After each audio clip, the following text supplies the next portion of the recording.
Mimi hata unipeleke wapi? Bora msiguze mlima. Mlima muachane naye.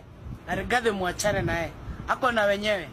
Sasa umeanza kututapikia maneno ati utaki upuzi. Utajua na sisi ni wanaume, ushenzi pia hatutaki. Sisi ni wangwana, sisi sio washenzi.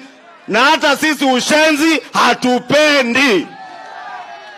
Usifikirie sababu unakimbiza watu hapa na polisi ati tutakuogopa sababu uko na mapolisi. Leta wote, utashika sisi wote.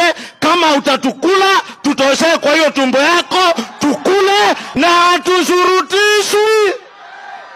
Na ndipo nilikuwa nawaambia hii story watu walikuwa wanazungusha sijui hasla, sijui huyu ni mtoto wa single mother. Lakini kusema ati wewe sababu wewe umezaliwa na single mother, hiyo ndio qualification yako ya kuchaguliwa. Hapana.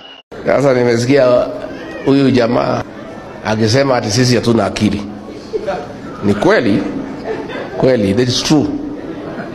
Ile akili yeye anatafuta sisi hatuna.